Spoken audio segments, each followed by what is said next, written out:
This video is prepared based on official accident reports and witness testimonies. November 12, 2001. American Airlines Flight 587 departs John F. Kennedy International Airport, bound for Santo Domingo, carrying 260 souls into what becomes the second deadliest aviation accident in United States history. Just 2 months after September 11th, another tragedy strikes New York, as Captain Edward States and First Officer Sten Molen command the Airbus A300-600 on this routine Caribbean route.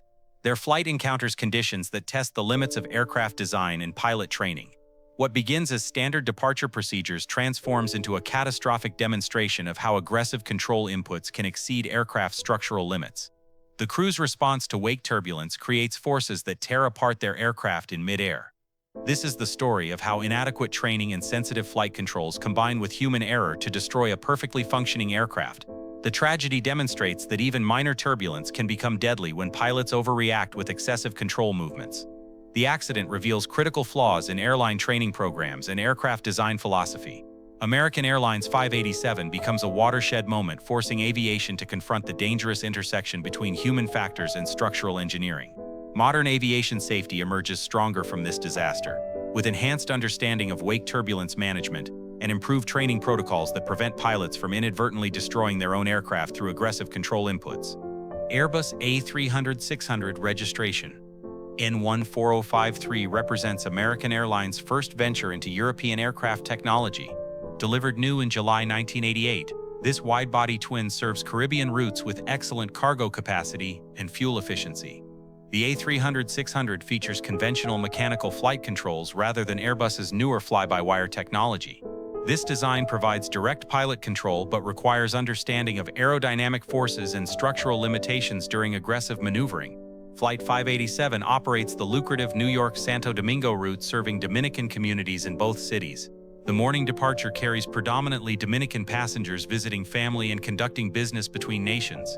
Captain Edward States, 42 years old, brings extensive experience to the flight deck as pilot monitoring and radio communicator. His professional competence represents American Airlines' high training standards.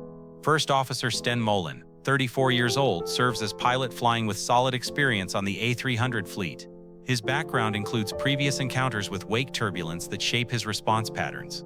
The passenger manifest includes 251 travelers, primarily families and business passengers connecting Dominican communities. 7 flight attendants complete the crew complement for this international service. November 12, 2001 presents clear weather conditions ideal for departure and climb operations. No meteorological factors threaten the flight as crews prepare for routine Caribbean operations. The A300's structural design meets all certification requirements for normal flight operations, though certain characteristics make it vulnerable to extreme control inputs during unusual maneuvers. At 09:11 local time, Japan Airlines Flight 47, a fully loaded Boeing 747-400, departs runway 31L bound for Tokyo. The massive aircraft creates powerful wake vortices as it climbs away from JFK International Airport. Wake turbulence represents invisible rolling cylinders of air generated by all aircraft, particularly large and heavy jets like the 747. These vortices persist for several minutes behind departing aircraft, creating hazards for following traffic. Air traffic controllers issue standard wake turbulence advisories as Flight 587 taxis into position behind the departed 747. The separation timing meets all regulatory requirements for safe operations. At 09:13, Flight 587 receives takeoff clearance, with controllers noting caution wake turbulence from the preceding heavy aircraft. Captain States acknowledges the advisory as routine operational information. The Airbus A300 accelerates normally down runway 31L, with First Officer Molen controlling the aircraft. Standard rotation and initial climb proceed without incident as the aircraft gains altitude. During the climbing left turn to intercept assigned routing, Flight 587 encounters the 747's wake vortices at approximately 1,700 feet altitude. The invisible turbulence creates mild rolling and yawing motions. For large aircraft like the A300, wake turbulence typically creates minor disturbances easily managed through normal flight control inputs. The encounter should require minimal pilot intervention. However, Molen's response to the turbulence proves far more aggressive than necessary, setting in motion a sequence of events that exceeds the aircraft's structural design limits. First Officer Molen reacts to the wake turbulence encounter with immediate and aggressive rudder inputs, alternating full left and right deflections to counter the aircraft's yawing motion. The Airbus A300's conventional flight control system provides direct connection between pilot inputs and control surfaces without computer intervention. Aggressive pilot commands translate directly to structural loads. Molin's rudder technique involves rapid, alternating full-scale inputs that generate tremendous side forces on the vertical stabilizer. These forces far exceed the loads anticipated during aircraft certification. American Airlines Advanced Aircraft Maneuvering Program (AAMP) training had emphasized aggressive rudder use during wake turbulence encounters, creating unrealistic scenarios with exaggerated aircraft responses. Training simulators portrayed wake turbulence as capable of creating 90-degree bank angles requiring full rudder correction, when actual wake typically produces only 5 to 10 degrees of roll disturbance. The A300's rudder control system requires relatively light pedal forces compared to other aircraft types, making excessive inputs easier to apply without pilot awareness of generated loads. Molin's control technique involves approximately 5 rapid rudder reversals within 8 seconds, each input approaching or reaching maximum deflection limits. The combination of high airspeed and full rudder deflection creates aerodynamic forces approaching ultimate design limits of the vertical stabilizer structure. Multiple rapid reversals exceed all certification scenarios. Unknown to the crew, their aggressive control inputs are generating structural loads that threaten the aircraft's primary flight control surfaces. Before continuing this critical structural analysis, please subscribe to Through the Pilot's Eyes for detailed examinations of aircraft design limits and pilot training. Your support helps us research these vital engineering lessons. Now back to Flight 587's catastrophic failure. The repeated full rudder inputs generate alternating side loads that stress the vertical stabilizer beyond its ultimate design strength. Composite lugs attaching the stabilizer to fuselage begin experiencing forces never anticipated during certification testing. Aircraft structures are designed to withstand specific load cases, including maximum rudder deflection in one direction, but not rapid alternating loads from multiple full reversals within seconds. At 0916 for approximately 8 seconds of excessive rudder inputs, the vertical stabilizer attachment points fail catastrophically.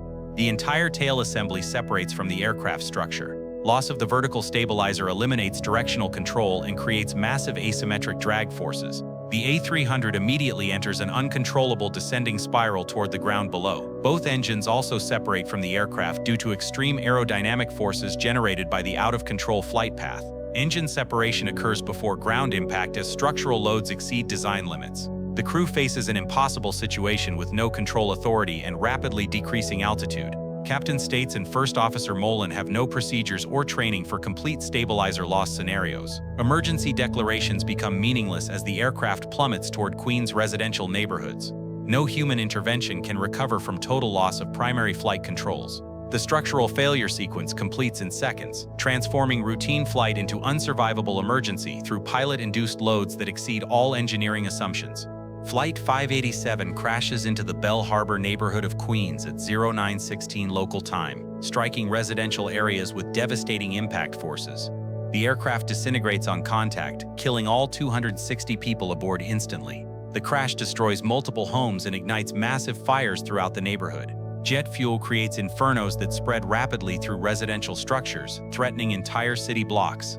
5 residents die on the ground as aircraft debris and fuel create destruction across several square blocks. The community suffers traumatic losses beyond the aircraft casualties. Emergency services respond immediately, but face unprecedented challenges fighting aviation fuel fires in densely populated residential areas. Multiple fire departments coordinate massive suppression efforts. The crash occurs just 2 months after September 11th attacks, initially creating fears of another terrorist incident. Law enforcement and federal agencies respond with heightened security protocols. Media coverage focuses intensively on potential terrorism connections, while investigators work to determine actual causes.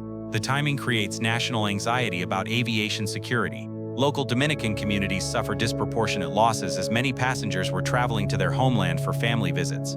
Cultural and familial networks experience devastating impacts. Recovery operations continue for days as investigators collect aircraft components scattered across the neighborhood. The wreckage distribution indicates catastrophic in-flight breakup. Belle Harbor residents demonstrate remarkable resilience while coping with tragedy that transforms their peaceful community into an aviation disaster site. The National Transportation Safety Board launches comprehensive investigation, focusing on structural failure analysis and flight crew actions during the critical sequence. Cockpit voice recorder analysis reveals the crew's communications during wake turbulence encounter and subsequent rudder inputs. Recorded conversations provide crucial evidence about pilot decision-making. Flight data recorder information documents the precise rudder deflections and aircraft responses during the 8-second failure sequence. Electronic data confirms excessive control inputs. Structural examination of the vertical stabilizer reveals that composite attachment lugs failed under loads generated by aggressive rudder movements. The failure mode indicates forces beyond design limits. NTSB testing demonstrates that alternating full rudder inputs at high airspeed can generate loads exceeding ultimate structural strength. Previous certification testing never evaluated such scenarios. Investigation interviews with pilots who had flown with Mullen reveal patterns of aggressive rudder use during turbulence encounters. Multiple colleagues noted his tendency toward excessive control inputs. American Airlines AAMP training received scrutiny for scenarios that encouraged aggressive rudder use. Training materials portrayed unrealistic turbulence effects requiring excessive pilot response. Airbus design philosophy assumes normal pilot technique during certification testing. The manufacturer never anticipated multiple rapid full rudder reversals at high airspeed. The investigation determines that proper pilot technique would have allowed normal recovery from wake turbulence without structural damage or control problems. American Airlines' Advanced Aircraft Maneuvering Program creates fundamental misconceptions about wake turbulence and appropriate pilot responses during encounters. Training scenarios exaggerate wake turbulence effects by simulating 90-degree bank angles from 747 wake, when actual encounters typically produce minor roll disturbances of 5 to 10 degrees maximum. Simulator exercises emphasize aggressive rudder use as primary control technique for wake recovery, contradicting manufacturer recommendations for gentle control inputs and natural aircraft recovery. Pilots receive inadequate education about structural limits and aerodynamic loads generated by excessive control movements. Training focuses on aircraft capabilities rather than limitations. The A300's conventional flight controls require pilot understanding of direct load transfer from control inputs to structural components. Training programs fail to emphasize these critical relationships. Rudder authority and structural limitations receive insufficient coverage in ground school and simulator training. Pilots learn control techniques without understanding structural consequences. AAMP instructors lacking engineering backgrounds cannot adequately explain the physics of control loads and structural stress during aggressive maneuvering scenarios. Post-accident analysis reveals that multiple airlines using similar training philosophies experienced incidents involving excessive rudder use and structural stress. The investigation concludes that proper training emphasizing gentle control inputs and natural aircraft recovery would have prevented the structural failure entirely. The Airbus A300's conventional flight control system provides direct pilot control without computer protections against excessive inputs that could damage aircraft structure.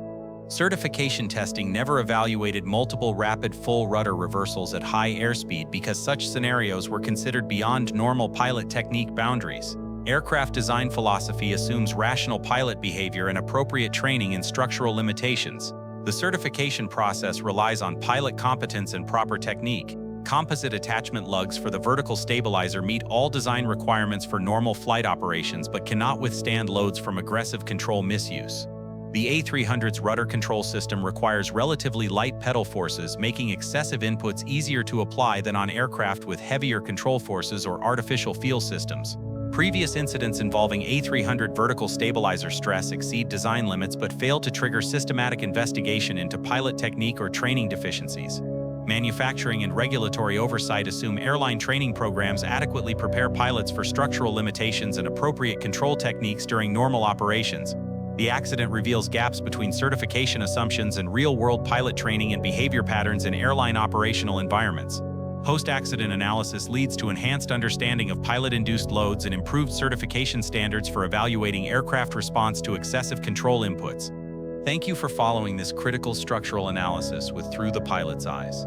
Please subscribe for comprehensive examinations of aircraft design limits and pilot training that prevent accidents through proper technique. Flight 587's tragedy drives fundamental changes in airline training programs worldwide, emphasizing gentle control inputs and natural aircraft recovery during turbulence encounters. American Airlines eliminates AAMP training scenarios that encourage aggressive rudder use, implementing new programs based on manufacturer recommendations and structural engineering principles. Enhanced pilot education covers aircraft structural limitations and aerodynamic loads generated by excessive control movements. Training now emphasizes the physics of pilot-induced structural stress.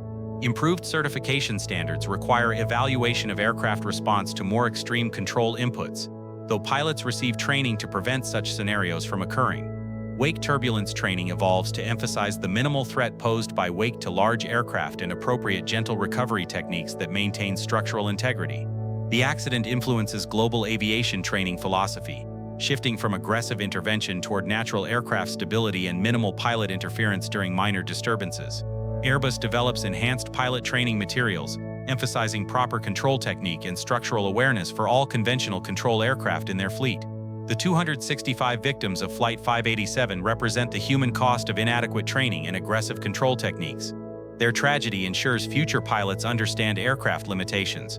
Modern aviation training incorporates comprehensive education about structural engineering and appropriate control philosophy, preventing pilots from inadvertently destroying their own aircraft.